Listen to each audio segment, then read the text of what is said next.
Alors avec la flèche noire, vous cliquez à côté de la page, rien n'est sélectionné, et vous allez pouvoir double-cliquer sur le style de caractère 01 dans la palette des styles de caractère, de préférence à droite du nom, sinon parfois ça propose de renommer simplement le style sans ouvrir les options, mais ce qui m'intéresse c'est d'ouvrir les options, donc double-clic à droite du nom du style ici, le style de caractère 01. C'est pas très descriptif, mais enfin voilà, pour l'instant le document n'est pas très complexe, donc ça va. Et alors, vous avez format de caractère de base. On voit qu'il y a une demande ici, quelle que soit la police de caractère sur laquelle on applique le style de caractère 01. Donc, si je l'applique dans un bloc qui utilise un caractère différent, peu importe, l'idée c'est que la police se transforme en bold, à condition bien sûr que la police utilisée dans le bloc ait la variante bold, parce qu'il y a certaines polices artistiques qui n'ont que la variante régulière, elles n'ont pas la variante italique, gras, donc bold, etc. Bon, ça c'est logique. Alors autre chose, couleur des caractères, ici vous avez la couleur en question. On pourrait modifier la couleur ici, mais tiens, je remarque ce style de caractère utilise une couleur qui s'appelle couleur pour style de caractère 01. Donc c'est par la palette nuancier qu'on a intérêt à les modifier, ça ce sera plus logique. Ceci dit, vous pourriez ici aller dans le format de caractère de base et avec la case aperçu cochée derrière, en dessous là, voilà, avec la case aperçu cochée, vous pouvez éventuellement enlever le bold et passer en régular. C'est au-dessus, régular. Et vous allez voir que toutes les polices là derrière passent en... Elles gardent la couleur rose, mais elles passent en régular. Pourquoi pas ? Donc c'est un peu moins visible, mais un peu moins dérangeant aussi quand on lit le texte. Bon, repassez en bold parce que pour la suite, vous allez voir, c'est intéressant qu'on soit en bold. Enfin, vous avez vu que ça fonctionne, on arrive à modifier tous les styles, y compris ceux de droite, là, qui sont appliqués automatiquement via un style de paragraphe. Si on passe en régular la police, il passe en régular aussi. Mais on va passer en bold. On clique sur OK. Alors, la couleur. Si on veut changer la couleur, on a vu que dans le style de caractère 01, il y a une couleur spécifiquement pour ce style-là qui a été créée dans la palette nuancier. C'est bien. On fait les choses avec de l'ordre. Ça veut dire que si on veut juste changer la couleur des mots sur lesquels s'applique le style de caractère 01, on n'a qu'à aller dans le nuancier, donc menu fenêtre couleur nuancier. Et en n'ayant rien qui est sélectionné, parce qu'attention, regardez ce qui se passe. Problème habituel dans InDesign. Problème habituel, si vous avez un bloc qui est sélectionné, comme c'est le cas ici, et que vous allez modifier la couleur, où est-elle? Elle est dans le bas de la palette nuancier. Je double-clique sur couleur pour style de... Alors, il faut que j'agrandisse la palette. Elle veut pas. Si, elle veut bien. Par la petite case en bas à droite, elle veut bien s'agrandir parce que mes noms de style sont parfois un peu longs. Voilà, couleur pour style de caractère 01. Si on double-clique là-dessus en ayant le bloc sélectionné, bien sûr, il se passe un truc assez atroce. C'est que le bloc reçoit le fond rose. Je clique sur annuler, je fais édition, annuler nuance, donc commande Z sur le Mac, CTRL Z sur le PC, et avant d'aller double-cliquer sur la couleur, je vais m'assurer qu'il n'y a aucun élément sélectionné sur la page, donc avec la flèche noire, on clique à côté de tout, le bloc n'est pas sélectionné, et donc quand on double-clique maintenant sur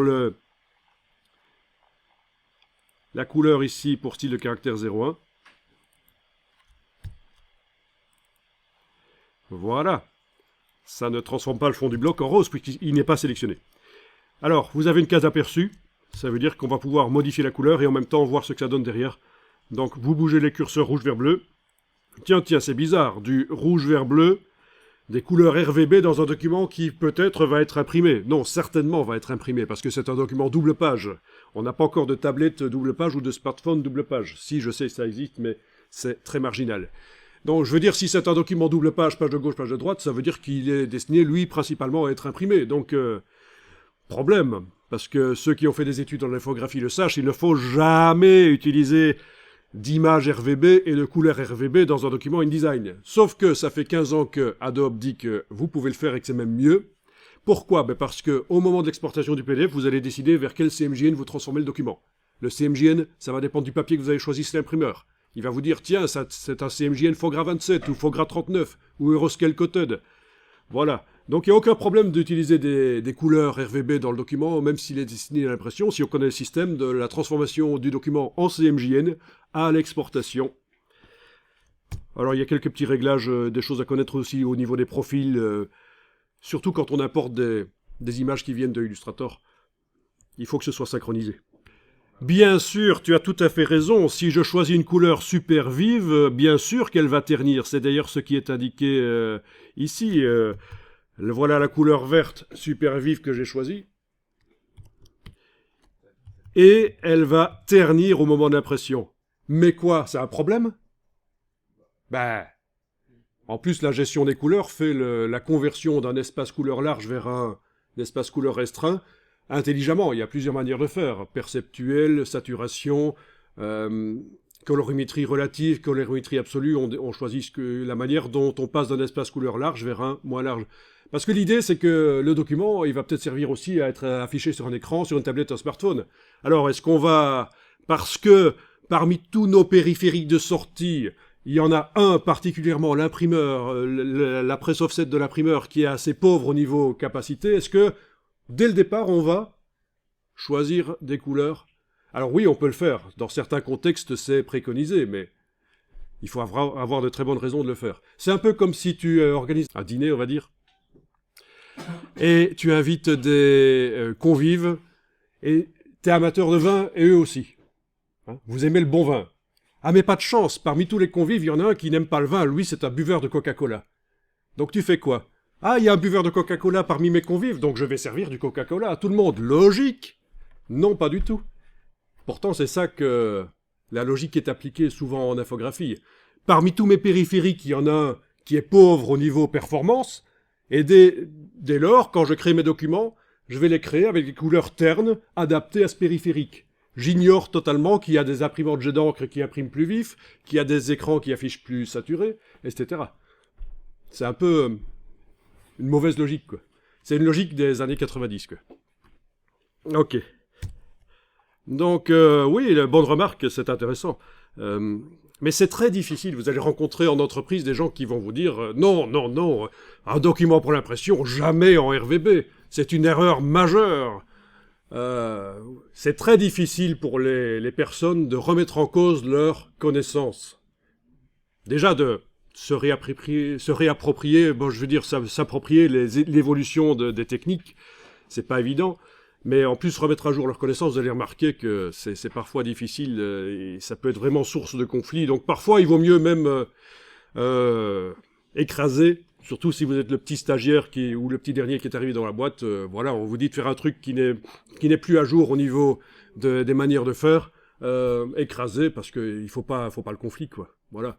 Et petit à petit, peut-être, au bout de quelques semaines, mois, années, les choses vont percoler et la manière de faire va changer. Peut-être. Si c'est utile. Mais typiquement, par exemple, quand on crée dans Illustrator, si on crée en Illustrator, qu'on crée un document dans Illustrator, il est d'office en CMJN. C'est très mauvais. Il vaut mieux créer en RVB. Plus vous avez de couleurs à votre disposition, des couleurs vives, un espace couleur large, plus ce sera facile de faire des choses en couleur. Ici, j'ai tapé ça dans Google sur le web. Gamut mapping perceptual. Ok, gamut mapping perceptual. Donc on vous explique ici notamment la manière dont on convertit un espace couleur large, qui est symbolisé ici par cette bande large avec des couleurs vives aux extrémités. La manière dont on convertit ça vers un espace couleur plus restreint comme celui d'une presse offset chez un imprimeur, vraiment le pire truc qui puisse arriver, surtout si on imprime sur du papier qui n'est pas calandré, qui est graineux.